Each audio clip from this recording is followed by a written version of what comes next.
मेरा एक ही बेटा था जिसकी उम्र अभी 18 साल की नहीं हुई थी। हमारे खानदान में यह सबसे छोटा था। खानदान में बाकी सारे बच्चों की शादियां हो चुकी थी। आज भी हम शादी से वापस आए थे। जब यह मुझसे कहने लगा, माँ जी आप मेरी शादी कब कराएंगी? मैंने तो मैट्रिक भी कर ली है। मैंने कहा, मैट्रिक कर ली है तो आगे पढ़ाई नहीं करोगे? तो उसने कहा, इतना बड़ा कारोबार है, भला आगे पढ़ने की क्या ज़रूरत है? बात तो उसकी बिल्कुल ठीक थी। पढ़ाई में उसने अपना वक्त ही बर्बाद करना था, क्योंकि संभालना उसने अपने पिता का कारोबार ही था और वह ऑफिस भी जाया करता था। उसको सारे काम की समझ थी। लेकिन शादी वाली बात पर मैं मुस्कुराने लगी। मैंने कहा कि अभी तुम्हारी शादी नहीं करनी, तुम्हारी शादी की उम्र नहीं है। मुझे लगा कि यह मजाक कर रहा है, लेकिन उसने अब बार बार जिद करनी शुरू कर दी कि मेरी शादी करवा दो। पहले तो वह मजाक करता था, लेकिन अब बिल्कुल सीरियस हो गया था। यूँ तो हमारा खानदान लड़कों से भरा हुआ था। मेरे बेटे के बहुत सारे चाचा ताऊ के बेटे थे, लेकिन यह कभी भी किसी के साथ दोस्ती नहीं रखता था। उसने एक ही दोस्त बनाया हुआ था जो काफ़ी अमीर खानदान से था और पूरे मोहल्ले में सबसे ज़्यादा अमीर घर का बेटा था। लेकिन उसकी कोई फैमिली नहीं थी। मेरे बेटे की उसी के साथ दोस्ती थी। उसका नाम विवेक था। वह अकेला रहता था। एक दिन मैंने उससे बात की। मैंने कहा कि आजकल यह तुम्हारे दोस्त को क्या जिद चिढ़ी है? देखो, यह तुमसे 7 से 8 साल छोटा है। अभी तुम्हारी भी शादी नहीं हुई है और यह चाहता है कि इसकी शादी करवा दूं। क्या यह तुमसे भी कोई इस तरह की बात करता है? विवेक ने कहा, आंटी जी मैं खुद आपसे यह बात करने वाला था। उसने कहा कि यह तो पूरा दिन इसी तरह की बातें करता है। उसके मोबाइल में सारे शादी वाले गाने, लोगों की शादियों की तस्वीरें और इसी तरह की वीडियोज भरी पड़ी है, जिनको यह देखता रहता है। दुल्हन बनी लड़कियों की तस्वीरों से तो इसके फ़ोन की गैलरी भरी हुई है। मुझे तो लगता है कि आप इस पर नज़र रखती होंगी। मैं तो हैरान ही रह गई। फिर विवेक ने मुझे एक बात बताई, जिसके बाद मैं बहुत ज़्यादा परेशान हो गई। उसने कहा कि यह कह रहा था कि मैं अपने माँ बाबा को इसी साल शादी करवाने के लिए मना लूँगा। अगर उन्होंने मेरी बात नहीं मानी तो फिर मैं कोई और तरीका अपनाऊंगा। मैं कहूँगा कि मैं आत्महत्या करने वाला हूँ, नहीं तो मेरी शादी करो। मेरा इकलौता बेटा था जिसको मैंने इतनी मन्नतें मुरादों से मांगा था। शादी के 10 साल बाद वह पैदा हुआ था और वह इस तरह की बातें करता फिर रहा था। वह भी अपनी एक जिद के लिए। मैंने इरादा कर लिया कि इसकी शादी करवा दूंगी। मैं नहीं चाहती थी कि बेवजह की बात में आकर यह कोई उल्टी सीधी हरकत कर ले। आजकल क्या पता चलता है, आजकल के बच्चों में तो बिल्कुल सब्र नहीं है। जब मैंने अपने पति से बात की तो वह बोले कि क्या 17 साल के लड़के की शादी करवाओगी और कौन करेगा उससे शादी? लड़की वाले पूछेंगे कि क्या करता है तो हम क्या कहेंगे? मैंने अपने पति से कहा कि हम कह देंगे कि हमारा बड़ा कारोबार है और यह हमारे साथ ही काम करता है और मैं अपने बेटे के लिए लड़की भी तो उसके साथ की ही लेकर आऊँगी। आप बस हाँ बोल दें। जब से मैंने यह बात सुनी मैं बहुत परेशान हूँ। वह लड़का अच्छा भला समझदार है, वह झूठ नहीं बोल रहा होगा। उसने मुझे यह बात पर बहुत परेशान होकर बताई है। अगर कल को कुछ हो गया तो हम क्या करेंगे? लोगों को क्या जवाब देंगे कि बेटा शादी करना चाहता था और हम उसकी शादी नहीं कराना चाहते थे? मेरे पति ने कहा, तुम माँ बेटे की जिद पूरी करते करते मेरे बाल सफ़ेद हो गए हैं। मुझे घर के मामलों में वैसे भी कहाँ बोलने देते हो। मैं तो बस तुम लोगों के लिए पैसे कमाने की एक मशीन हूँ। जो भी करना है कर लो। 2 टाइम का खाना मेरा बाहर होता है, मैं 1 टाइम का भी बाहर ही खा लूँगा। लड़की कोई ऐसी लेकर आना जिसके साथ तुम्हारा गुजारा हो जाए और अपने घर में अपने बेटे और बहू को संभाल कर रख सको। मुझे कोई मसला नहीं है। मैंने अपनी एक दोस्त से कहा, मुझे रिश्ता चाहिए, तो उसने कहा, आपने छोटे से लड़के की शादी करोगी, उसे पता भी है शादी क्या होती है, शादी की जिम्मेदारियां भी होती है। मैंने कहा, बस मुझे कुछ नहीं पता, तुम जितने चाहे पैसे ले लो, मुझे अच्छा सा रिश्ता तलाश करके दो। मेरे दोस्त ने कहा, अच्छा ठीक है, रिश्ते तो मिल जाएंगे, लेकिन उस लड़की का भी तुम्हें ही ख्याल रखना होगा। ये ना हो कि यह बचपने में आकर लड़ाई करे। जैसे उसे शादी करने का शौक चढ़ा है, उसी तरह तलाक करने की भी डिमांड कर बैठे। मैंने कहा कि चुप करो, मैं तुमसे अपने बेटे की शादी की बात कर रही हूँ और तुम इस तरह की बात कर रही हो। खैर, उसने 1-2 महीने बाद लड़की तलाश करके दी और मैंने अपने बेटे से कहा, मैं तुम्हारी शादी करवा रही हूँ, इसलिए तुम्हें परेशान होने की कोई ज़रूरत नहीं है। वह भी खुश हो गया था। अब वह मेरी हर बात मानने लगा था। बहुत ही अच्छा बच्चा बन गया था, बिल्कुल ऐसा जैसा मैं हमेशा से चाहती थी, क्योंकि उसे भी पता था कि मेरी माँ मेरी शादी करवा रही है। लड़की का नाम काव्या था। लड़की बहुत ज़्यादा खूबसूरत थी और उम्र में मेरे बेटे से थोड़ी बड़ी थी, लेकिन मैंने अपने बेटे को यह बात नहीं बताई, क्योंकि उसे छोटी उम्र की लड़की तलाश करती तो न जाने वह कब मिलती। लेकिन यह भी कोई बहुत ज़्यादा बड़ी उम्र की लड़की नहीं थी। उसकी उम्र 19 साल की थी और मेरा बेटा 18 साल का था। मैं अपने बेटे को ज़्यादा कुछ समझा नहीं सकती थी। अपनी बहू को यह समझाया कि अच्छे तरीके से रहना, जो भी मसला हो मुझे बताना। उसने कहा ठीक है और मेरे बेटे की शादी हो गई। मैंने बहुत धूमधाम से शादी की थी। सुबह का 5 बजने का वक्त था जब मेरे कमरे के दरवाजे की कुंडी बजी तो सामने मेरा बेटा खड़ा था। मैंने कहा कि क्या हो गया। उसकी शक्ल से लग रहा था कि वह बहुत ज़्यादा परेशान है।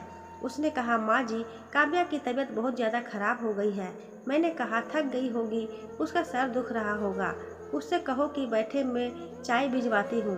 तो मुझे मेरे बेटे ने कहा कि नहीं, चाय की बात नहीं है, उसके सर में दर्द नहीं है, कुछ और ही है, वह मर जाएगी, उसकी तबीयत बहुत ज़्यादा खराब है, आप प्लीज़ मेरे साथ चलें। मुझे थोड़ी थोड़ी बात समझ में आ रही थी। मैं कमरे में गई तो मेरा अंदाज़ा बिल्कुल ठीक था। मेरी बहू की तबीयत बहुत ज़्यादा खराब थी। उसे डॉक्टर के पास ले जाने की ज़रूरत थी। एक पल में को ही देर हो नहीं कर सकते थे। मैंने अपने पति से कहा कि गाड़ी निकाले और अपनी बहू को डॉक्टर के पास ले गई।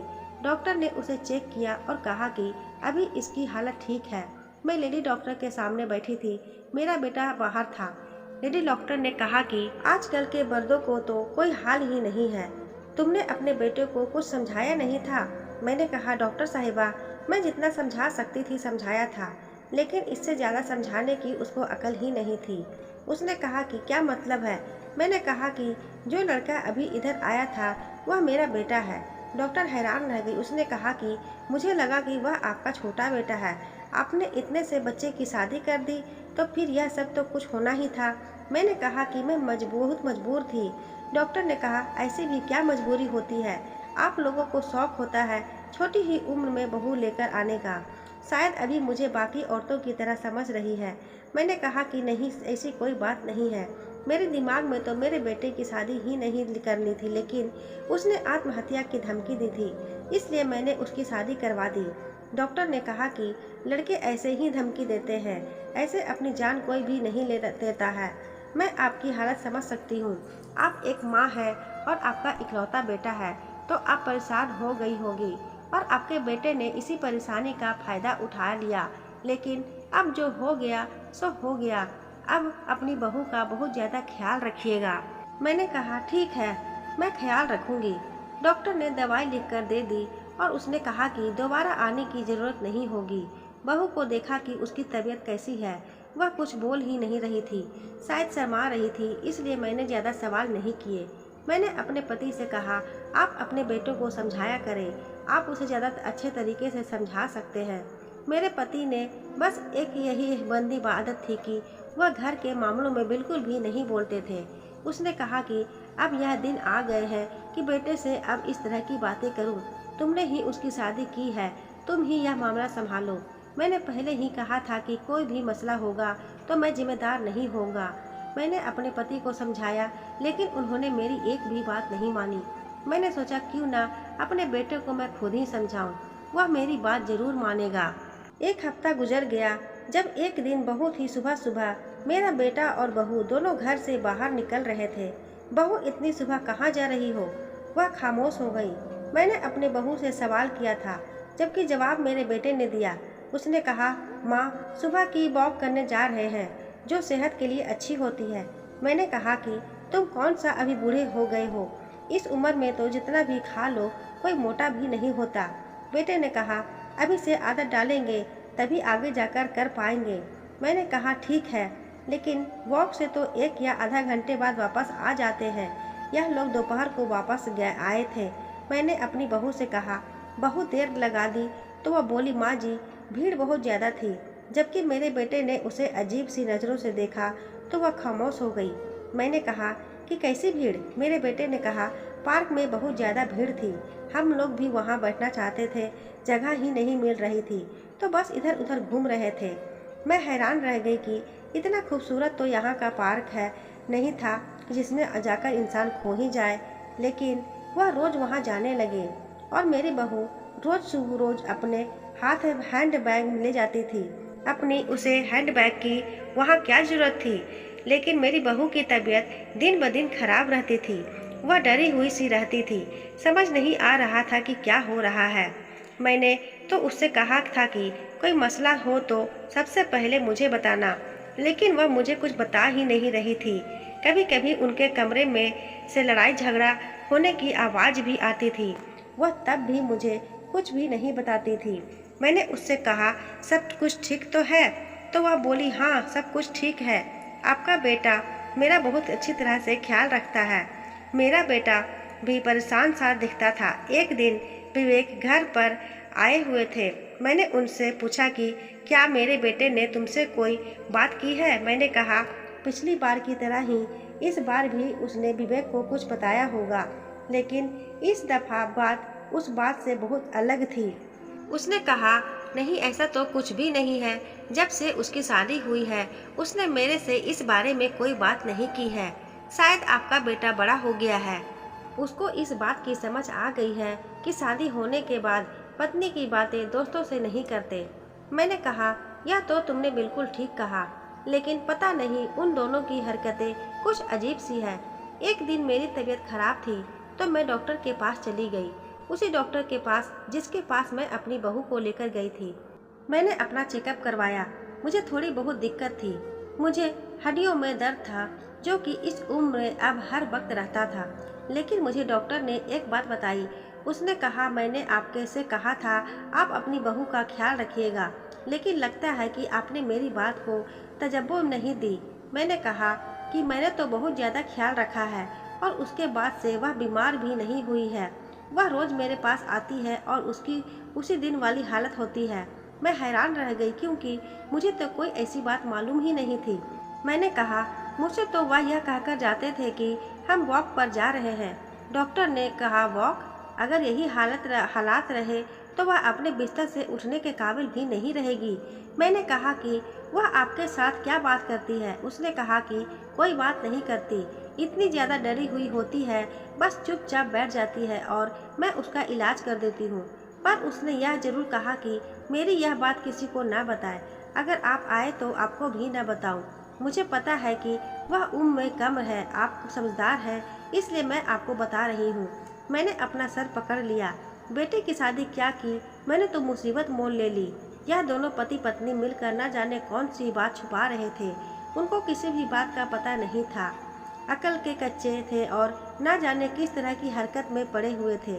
मुझे समझ नहीं आ रहा था कि इनसे क्या बात करूं और कैसे समझाऊं, और अगर इस मामले में लड़की के माँ बाप को शामिल करूं तो वह कहते कि हमने आपको अपनी बेटी इसलिए दी थी कि उन्होंने तो मुझे ही बात सुनानी थी और मेरे बेटे को ही कहना था कि आपका बेटा तो कम अक्ल है।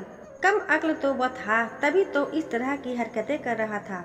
और अब मैं यह सब कुछ कैसे समझाती? मेरे पति की हालत तो सबसे सामने थे।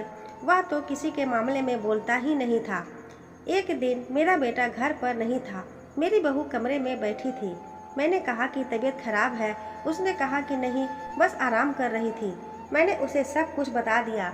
मैंने कहा कि मैं उसी डॉक्टर के पास गई थी जिसके पास तुम जाती हो।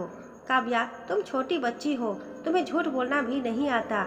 अगर तुम इतनी समझदार होती तो फिर से उस डॉक्टर के पास नहीं जाती। तुम्हें यह नहीं पता कि वह हमारी फैमिली डॉक्टर है। उसने मुझे सब कुछ बता दिया और अब तुम मुझसे झूठ मत बोलो। मुझे सब कुछ सच बताओ कि क्या मसला है। मेरी बहू ने साफ इनकार कर दिया। उसने कहा कि मैं आपको नहीं बता सकती। मैंने पूरी कोशिश की, लेकिन पहले प्यार से पूछा, फिर उसको डांटा और फिर दोबारा मिन्नतें की, लेकिन उसने मुझे नहीं बताया। एक दिन मैंने अपने बेटे को किसी काम से बाहर भेज दिया। वहाँ देर हो गई इसलिए वह रात को वहीं रह गया। सुबह जब मेरी बहू की तबीयत खराब हुई तो मैंने डॉक्टर को घर पर बुला लिया, क्योंकि मुझे उससे बहुत ज़रूरी बात करनी थी।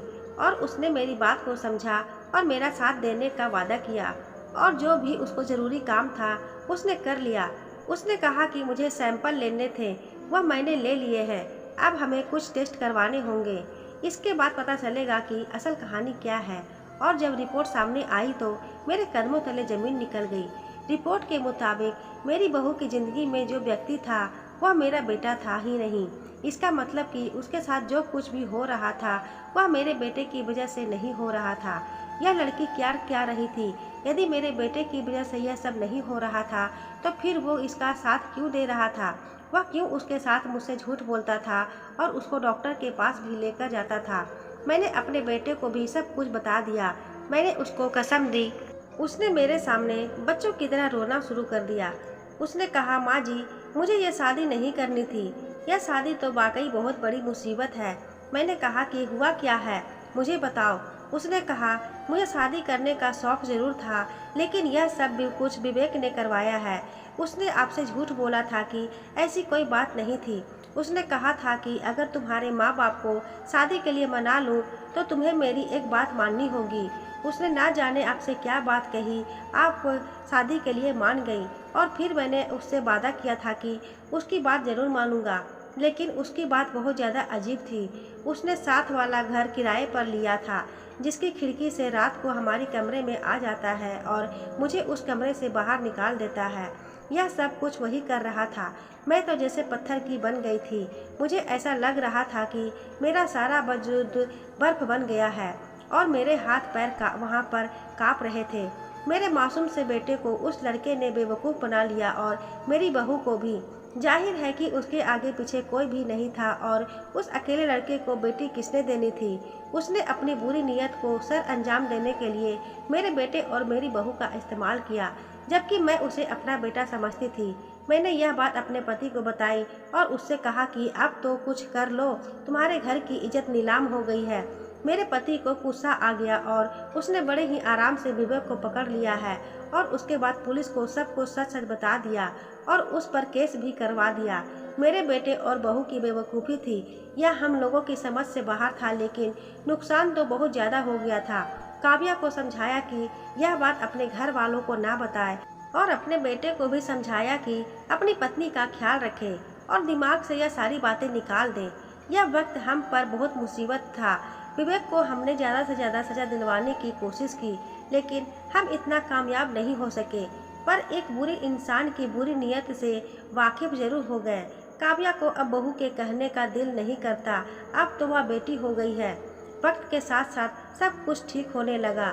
तो दोस्तों, यही थी हमारी आज की कहानी अगर आपको अच्छी लगी हो तो वीडियो को लाइक करें, शेयर करें। चैनल पर नए हैं तो चैनल को सब्सक्राइब जरूर करें। बेल आइकन को प्रेस करें ताकि जब भी मैं कोई नई वीडियो अपलोड करूं नोटिफिकेशन आपको सबसे पहले मिल सके। मिलती हूँ ऐसी ही कुछ और नई कहानियों के साथ। तब तक के लिए धन्यवाद।